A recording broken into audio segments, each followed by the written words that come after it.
वक्ते, आदरणीय गुरुजन, माझे फास्ट फॉर फ्युचर या ट्रस्टमधले सगळे सहकारी, शाळेचे संचालक वर्ग आणि माझ्या मित्रमैत्रिणींनो,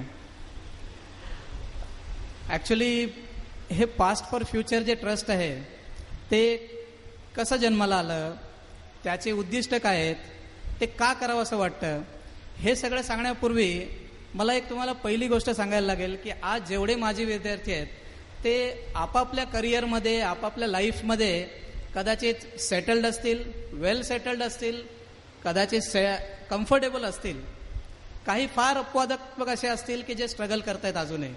पण I think by and large जर तुम्ही बघितलं तर सगळेजण कम्फर्टेबली प्लेस्ड आहेत. मी गोष्ट करतोय साधारण 1977 पासून 80, 85, 90च्या बॅचपर्यंतच्या मुलांचे आणि मुलींचे. आता जर तुम्ही मागे वळून बघितलं तर तुम्हाला काय दिसेल? I think everybody will agree with me की आपण बहुतांशी मुलं लालबाग, परळ, भोईवाडा, काळा चौकी, भायखळा ह्या टिपिकल गिरणगाव ह्या स्टिग्मा लागलेल्या जे म्हणतात ना डाऊन मार्केट, पार्ले टिळकच्या मुलांच्या जर नजरेतनं पाहिलं, राजा शिवाजीच्या मुलांच्या नजरेतून पाहिलं तर ही सगळी गिरणगावातली पोरं. आम्ही जेव्हा सेमिनारला जायचो तेव्हा आमच्याकडे we use to be look down by those students. आणि अशा परिस्थितीमध्ये आपल्याकडे काय होतं? छोटीशी घरं, अभ्यास करायला जागा नाही, गॅलरीमध्ये फेऱ्या मारून वगैरे अभ्यास करायचा. आई वडील एवढी मेहनत करायचे की त्यांना 2 ends मीट टुगेदर करण्यासाठी त्रास होत होता, तरी ते आपापल्या परीने आपल्या मुलांना कम्फर्टेबल लाईफ देण्यासाठी प्रयत्न करत होते. त्यानंतर बाजूला बघितलं तर गायडन्स कोणाकडे मागायचं? आजूबाजूला बघितलं तर सगळी गुंडगिरी, भाईगिरी. त्यावेळेला तर तुम्हाला माहिती आहे की आपल्याकडे कसे लालबाग परळमध्ये लोक होते ते.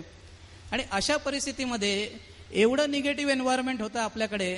आणि त्या सगळ्या निगेटिव्ह एन्व्हायरमेंटमध्ये जर कोणी आशेचा किरण असेल, जर कोणी आपल्याला भक्कम साथ दिली असेल तर ती फक्त आपल्या शाळेनेच. आणि आपल्या शाळेने, आपल्या शिक्षकांनी.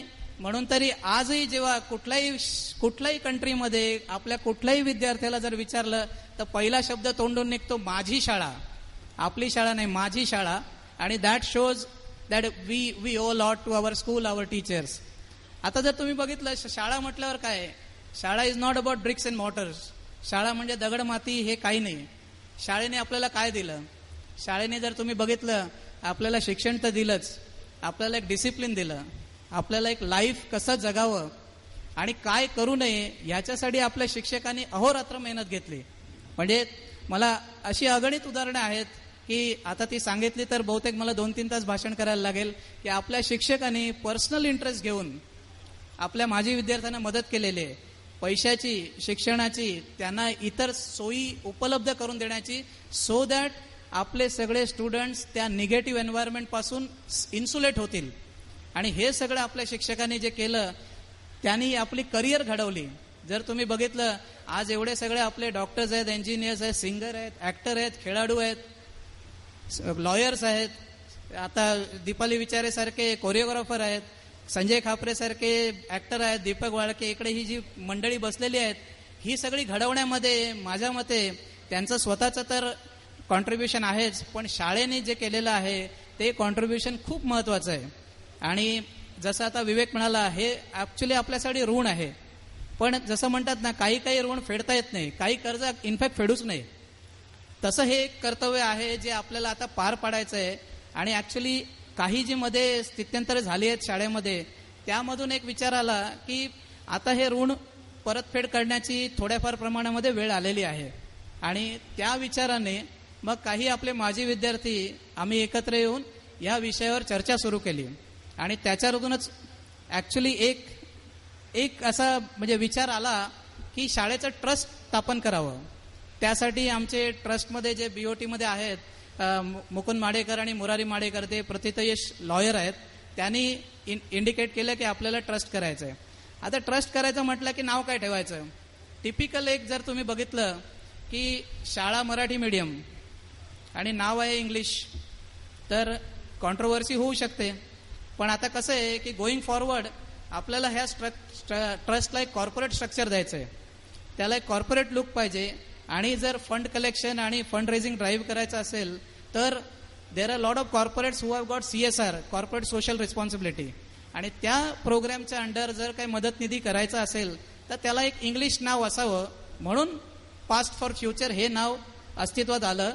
आणि अक्षरशः ते ॲप्ट नाव आहे, ते परफेक्ट नाव आहे, कारण माझी विद्यार्थी येऊन विद्यार्थ्यांच्या फ्युचरसाठी, शिक्षकांच्या फ्युचरसाठी आणि स्टाफच्या फ्युचरसाठी जे जे काय करू शकतो ते आम्ही करण्याचा प्रयत्न करणार आहोत. त्यानंतर जर आता तुम्ही बघितलं की कुठलंही स्ट्रक्चर म्हटलं की ते वॉटर टाईट झालं पाहिजे, त्याच्यामध्ये इफ्स अँड बट्स असता कामा नये. म्हणून ह्या स्ट्रक्चरसाठी जेव्हा आम्ही मंथन सुरू केलं तर तुम्हाला बिलीव्ह नाही होणार की 1.5 वर्ष याच्यावर चर्चा चालू होती. आमचं जेव्हा रिव्हिजन 0 चालू झालं, रिव्हिजन 0 पासून जे स्ट्रक्चर फायनल झालं ते रिव्हिजन 8 होतं. बऱ्याच लोकांचा संयम पण सुटला त्यामध्ये की अरे तुम्ही काय भारताची हे लिहिता का, म्हणजे लोकशाहीची डॉक्टर आंबेडकरांनी जे लिहिलेलं तसं काय चालू आहे का, अशा प्रकारचे पण प्रश्न आम्हाला विचारले गेले. पण शेवटी म्हटलं की जे काम करायचंय ते परफेक्ट करायचंय, कारण आपल्या शाळेने शिक्षकांनी आमच्या रक्तात भिनवून टाकलेलं आहे की जे कराल ते चांगलं कराल. म्हणजे तेव्हा मला आठवतंय बाकरे सरांनी त्यावेळेला जे सांगितलं होतं इंग्लिश की I am, we are, you are, you are, ते अजूनही 35 वर्षांनी सुद्धा लक्षात आहे, कारण ते रक्तामध्ये गेलेलं आहे. तर त्यामुळे perfection was to be achieved. आणि आज बहुतेक आपला असा एकमेव ट्रस्ट असेल की शाळेचा ट्रस्ट असून सुद्धा, शाळेच्या माजी विद्यार्थ्यांचा ट्रस्ट असून सुद्धा आपलं 45 पेजचं बायलॉज आहेत, 45 पेजेस बायलॉज आहे, आणि तो एवढा वॉटर टाईट केलेला आहे, तो मला वाटतं लिगल पार्लन्समध्ये वर्ल्डमध्ये कोणीच चॅलेंज करू शकत नाही. आणि thanks to our team for that. आता शाळेने जेव्हा विचार केला, म्हणजे आम्ही विद्यार्थ्यांनी विचार केला, तेव्हा म्हटलं शाळा म्हणजे काय, शाळेसाठी करायचंय, शाळेसाठी काय करायचं. आता लोक भरपूर म्हणतात की शाळेसाठी करायचंय, शाळेसाठी करायचंय. आपले ऍक्च्युली माजी विद्यार्थी बरेच काही काम करतायत शाळेसाठी, इन देअर इंडिव्हिज्युअल कॅपॅसिटी किंवा त्यांच्या बॅचसाठी वगैरे. पण आम्ही जेव्हा म्हटलं की शाळेसाठी करायचंय, सगळे लोक म्हणतात शाळेसाठी करायचंय, अरे पण काय करायचंय, करणार काय. तर मग आम्ही विचार केला की शाळेसाठी आपण वेगवेगळ्या शाळेशी संलग्न ज्या वेगवेगळ्या बाबी आहेत त्या सगळ्यांचा विचार करून ते इन्कॉर्पोरेट करायला पाहिजे. आणि मग आम्ही काय केलं की शाळेसाठी मग एक कमिटी, आपलं आता स्ट्रक्चर जसं मी म्हटलं it's a corporate structure. There is a board of trustees followed by executive management committee, then there are 6 committees. आणि त्या 6 कमिटीज ज्या आहेत त्यातली एक कमिटी शाळा आणि शाळेची वास्तू याच्या निगडीत प्रोजेक्ट करणार. दुसरी जी कमिटी आहे ती ॲल्युमिनाय रिलेटेड करणार, म्हणजे जेवढे माजी आहेत सगळे त्यांच्यासाठी जे काय करायचं आहे ती कमिटी करणार. तिसरी जी कमिटी आहे ती स्टुडंट बेटरमेंट, म्हणजे आता जे स्टुडंट आहेत त्यांना वाव कसा मिळावा, त्यांना पुढे जाण्यासाठी काय करायला लागेल. कारण टिपिकली तुम्हाला सांगतो की जी गोष्ट आपण शाळेत शिकलो, technical skills are now getting obsolete. We are talking about life skills, people are talking about communication skill, people talking about positive attitude, people are talking about neurolinguistic programming. या सगळ्या गोष्टी कुठल्या शाळेत शिकवल्या जात नाही, पण त्या आम्ही आमच्या ट्रस्टद्वारे या शाळेच्या विद्यार्थ्यांना देण्याचा प्रयत्न करू. आणि ही फार मोठी गोष्ट होईल, कारण जर आज तुम्ही बघितलं एक न्यूरोलिंग्विस्टिक प्रोग्रामिंगचा, म्हणजे ज्या अनरिटन लँग्वेजेस ज्या आहेत, तुम्हाला डोळ्याने जे दिसतं, कानाने जे ऐकायला येतं आणि तोंडाने बोलू शकता, त्याच्या व्यतिरिक्त तुम्ही सेन्स करू शकता जे मॅनेजरियल स्किलसाठी लागतात. एक न्यूरोलिंग्विस्टिक प्रोग्रामिंग जर तुम्हाला अटेंड करायचं असेल तर तुम्हाला कमीत कमी 35,000 ते 45,000 रुपये शेल आउट करायला लागतात. आणि आपल्याकडे असे स्टुडंट्स आहेत who are expert in to that. So we will talk about that for student betterment committee. तिसरी जी कमिटी आहे त्याच्यामध्ये स्टाफ बेटरमेंट कमिटी, स्टाफ आणि टीचर्स, म्हणजे जे एक्झिस्टिंग टीचर्स आहेत त्यांना काही नवीन नवीन गोष्टी शिकायच्या असतील, त्यांना समजा प्रेझेंटेशन स्किल शिकायचे असतील, त्यांना Word, Excel, PowerPoint, whatever जे काय सध्याच्या जगात लागतं ते जर शिकायचं असेल तर we are there through our trust, we will do that. चौथी सगळ्यात महत्वाची कमिटी म्हणजे fund raising committee. Fund raising committee, कारण सगळे करायला शेवटी पैसे पाहिजेत. व्हिटॅमिन एम नसेल तर कुठेच काही होऊ शकत नाही. त्यामुळे fund raising is a major activity.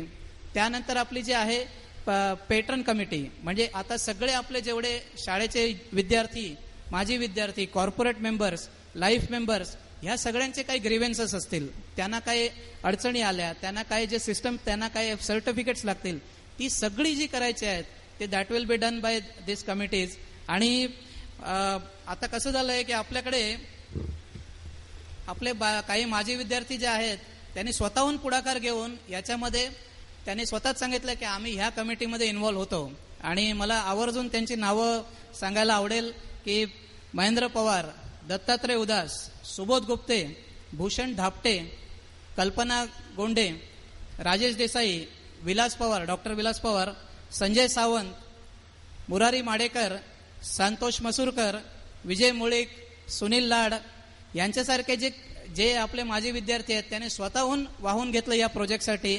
आणि त्यांच्यामुळे आम्हाला जो हुरूप आलेला आहे आणि त्याच्या अंडर ज्या सब कमिटी स्थापन होणार आहेत, वी आर व्हेरी कॉन्फिडंट की ते त्यांची कामं व्यवस्थित होतील आणि सगळं काही व्यवस्थित होईल. ज्याची सुरुवात एवढी चांगली झाली, नाडकर्णी सरांसारखे सर आज या समारंभाला लाभले, we are blessed with that. आणि आय थिंक त्यामुळे आमचं ब्लेसिंग आणखी ते पुरणार आहे आपल्याला लाईफ टाईमपर्यंत आणि आपलं चांगलं होईल ट्रस्टचं काम.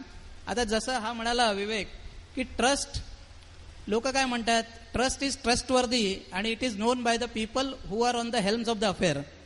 लोक त्या बोर्ड ऑफ डायरेक्टर्समध्ये कोण आहेत याच्यावर बऱ्याच वेळा आपल्याला कळतं की ही चांगली कंपनी आहे का, चांगल्या प्रकारे काम करेल, हा ट्रस्ट चांगल्या प्रकारे काम करेल की नाही. आणि त्यासाठी in fact I am very lucky की आमच्याकडे जे बोर्ड ऑफ ट्रस्टीजमध्ये जे हिरे आहेत ते अक्षरशः एकच कोहिनूर हिरा आहे, पण आपल्याकडे 5 आहेत. आणि त्यांची मी थोडक्यात अशी ओळख करून सांगतो so that you will understand की हे सगळे लोक जे आहेत ते आपापल्या क्षेत्रामध्ये कुठल्या लेवलला आहेत. म्हणजे आता सगळ्यात एक्सपिरियन्स वाईज मीच कमी आहे आणि मीच छोटा आहे, म्हणून त्यांनी प्रेसिडेंट केलं मला. आणि आता जे हे आहेत आपले सेक्रेटरी जे आहेत ते सगळ्यात पहिलं व्हाईस प्रेसिडेंट मुकुंद माडेकर. आणि त्यांची एक सगळ्यात पहिली ओळख म्हणजे शाळेमध्ये सगळ्यात जवळ राहणाऱ्या मुलांपैकी हा एक, म्हणजे इथे रावळ टेरेस सगळ्यात जवळ, तो बहुतेक सगळ्यात जवळ राहणारा मुलगा तो. आणि आज मुकुंद माडेकर हा मुंबईमधला leading practitioner. He is a high court lawyer. He has had distinction of solving very very complicated cases. आणि त्याची स्पेशालिटी आहे सिव्हिल लॉसूट्स, एज्युकेशनल रेट्स, म्हणजे एज्युकेशन रिलेटेड जे डिस्प्यूट्स आहेत ते सगळं त्याने म्हणजे कोळून पाहिलेलं आहे तो.